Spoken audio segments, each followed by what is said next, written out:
kita tata untuk menjadi lahan tetap, bukan lahan berpindah-pindah. Biasa, Sementara ini kan lahan berpindah-pindah yang adalah tebas bakar. Bagaimana pola kita untuk bisa merubah itu?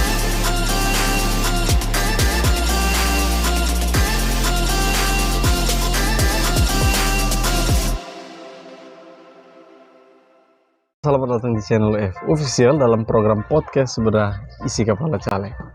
Telah hadir bersama dengan saya, seorang politisi muda, seorang milenial yang kemudian mengambil jalur politik untuk ikut berkontestasi dalam pemilu di tahun 2024, khususnya sebagai calon DPRD di Kabupaten Timur Tengah Utara, Dapil 2. Oke, maksud kita podcast ini supaya semua masyarakat di Kabupaten Timur Tengah Utara, khususnya di daerah pemilihan 2, bisa mengetahui kapasitas dan kapabilitas dari sang calon DPRD kita. Oke, langsung saja di segmen awal ini kita memberikan kesempatan kepada politisi muda atau narasumber kita untuk memperkenalkan diri terlebih dahulu. Silahkan. Baik, terima kasih saudara. Perkenalkan, nama lengkap saya Yohanes Lete, Sarjana Pertanian, biasa dipanggil Yonas. Saya dilahirkan di sebuah desa, sebuah kampung yang namanya Sontoi pada tahun 1990. Pendidikan sekolah dasar saya di SDK Yaperna Wenenu, SMP di SMP Negeri 2 Kevemenanu, sekolah menengah tingkat atas di SMK Katolik Santo Pius 10 Insana, dan pendidikan terakhir saya itu di Universitas Negeri Timur, program studi agribisnis, Fakultas Pertanian. Itulah perkenalan singkat saya, saudara. Oke, kita masuk ke segmen berikutnya. Kita meminta narasumber untuk menceritakan masa kecil, ada hal-hal menarik apa yang terjadi di kampung Sontoi atau di Wenenu. Silahkan. Hal-hal yang menarik masa-masa kecil di kampung itu terlalu banyak, saudara. Kalau dulu kita kenal dengan permainan-permainan lokal, ada yang kita terjun dari bukit, menggunakan kelapa, kita terjun tempat duduk untuk kita terjun. Itu kalau di Sontoi. Kalau di Wenenu biasanya kita gembala sapi. Nah, kita gembala sapi itu biasanya kita kutika lereng di sebuah bukit. Itu bukit namanya Munsuit. Itu di bukit itu, di ketinggian itu ada rata. Jadi kita kutika lereng di situ, tapi bukan kelereng. Kita menggunakan, kalau bahasa lokalnya tunenise. Kalau bahasa Indonesianya itu yang biji gewang itu. Kira masa kecil itu sangat menyenangkan yang itu. Permainan-permainan lokal itu satu hal lagi, kita tinju kampung yang mana tika. Setelah itu kita siapa yang kalah menangis pulang. Hal-hal yang menarik seperti itu, saudara. Oke, luar biasa pengalaman yang menarik dari sebuah desa di Wenenu. Kita lanjut ke segmen berikut terkait dengan motivasi politik. Kira-kira apa yang memotivasi Anda untuk terjun di dunia politik? Ketika selesai studi, saya kembali ke desa. Banyak hal yang kita temukan di sana, banyak persoalan yang kita temukan di sana. Disinilah saya mengambil keputusan untuk terjun ke dunia politik, untuk meletakkan gagasan sehingga mencari jejaring dan peluang untuk mendatangkan kepada di kampung sehingga bisa mensejahterakan dan menghidupkan orang-orang yang di desa. Itulah motivasi saya, karena hanyalah jalur politik yang bisa kita berbagi. Oke, luar biasa motivasi Anda ya, cukup mulia juga. Tadi dikatakan bahwa untuk menghidupi dan berbagi kepada banyak orang. Oke. Lalu apa yang mau dihidupi dan apa yang mau dibagi? Ya, terima kasih saudara. Tanya yang sangat bagus bagi saya. Hal yang harus kita menghidupkan kembali yaitu bidang pertanian dan peternakan. Kenapa dalam tagline saya di baliho dan moto saya untuk maju ke anggota DPR itu Ni Wahid Lumat Mahit Posait Tik Tateut Hit Malak Mahit Hitis. Artinya apa?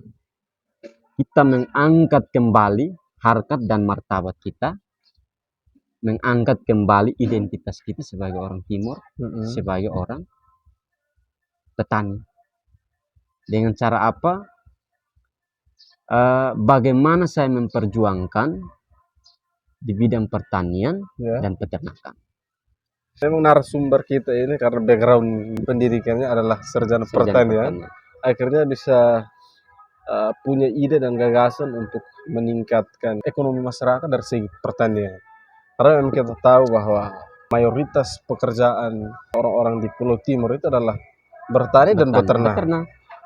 Dengan dunia sudah maju seperti ini, tetapi pola pertanian sampai saat ini pun dia masih ke zaman dulu. Iya. Tidak ada hal-hal yang lebih modern. Iya, betul saudara. Jadi mungkin ada gagasan yang mau ditingkatkan lagi dari sektor pertanian. Ya, persoalan itu banyak di kampung yang kita temukan. Yang pertama, pola pertanian terutama di wilayah Bikomi dan Dapil 2 pada umumnya itu adalah pertanian lahan kering. Nah, pertanian lahan kering ini adalah tanam semusiman. Ya, saat-saat musim dingin baru kita tanam padi dan jagung. Di sana ada yang harus kita perbaiki adalah pola budidaya, ya, pola budidaya dan bagaimana kita membuat tekstur tanah ini menjadi subur, dan humus. Karena kita jangan sampai diinstankan dengan hal-hal kimia.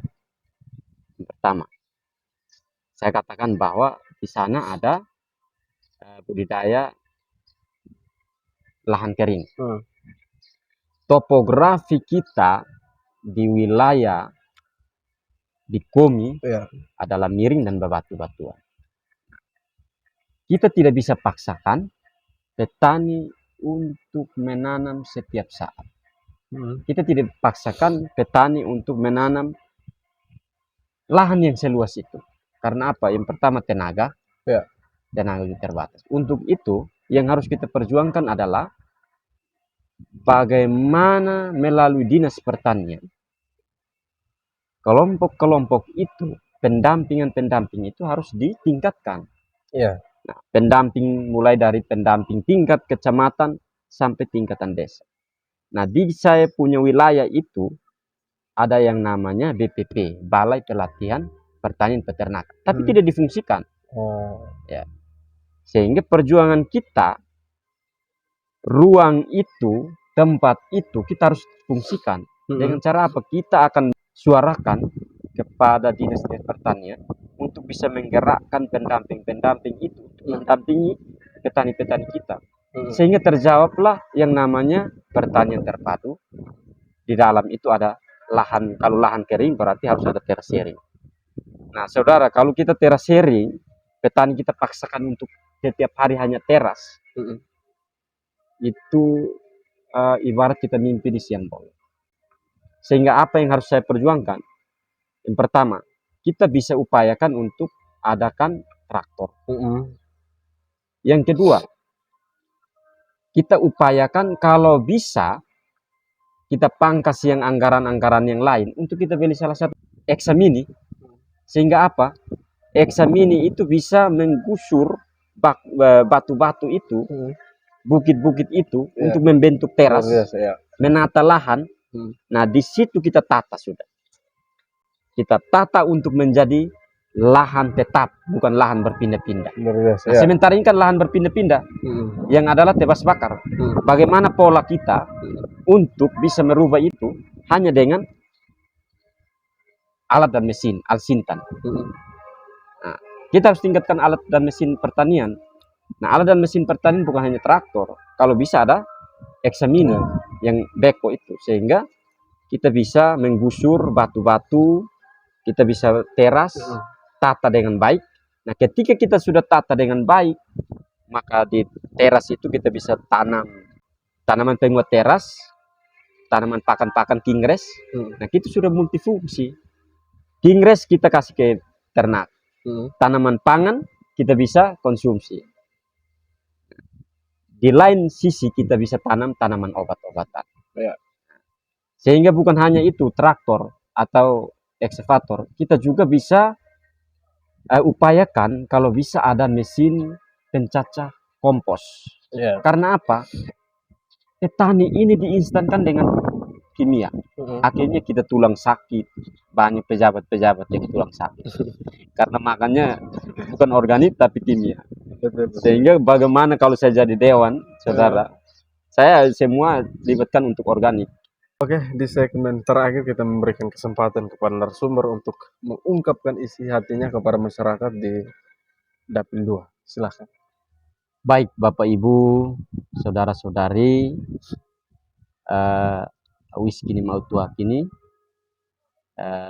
Baseto Baimone, yang ada di Bikomi, yang ada di Tumbaba, yang ada di Naibenu. Saya bergabung di Partai Kebangkitan Bangsa Kabupaten Timur Tengah Utara pada tahun 2021, dan saya sebagai Ketua PAC Kecamatan Bikomi Tengah. Dan kemarin penetapan calon tetap saya nomor urut 2 dari Partai Kebangkitan Bangsa Dapil 2. Sehingga apabila Bapak Ibu menginginkan untuk kita bisa berubah, menginginkan untuk kita bisa bagaimana keluar dari kultur budaya yang dari kemarin, kita bisa berubah ke depan. Mari kita sama-sama menggandengkan tangan, sama-sama kalau Bapak Ibu yang orang tua bisa mendukung kami, dan anak-anak muda kita sama-sama untuk bisa memikirkan tentang kehidupan kita di wilayah kita. Terima kasih. Salam Nekmese. Oke, terima kasih untuk Kakak Yonas yang sudah hadir dalam program podcast Bedah Isi Kepala Caleg. Semoga sukses dan nantikan podcast Bedah Isi Kepala Caleg di segmen berikutnya.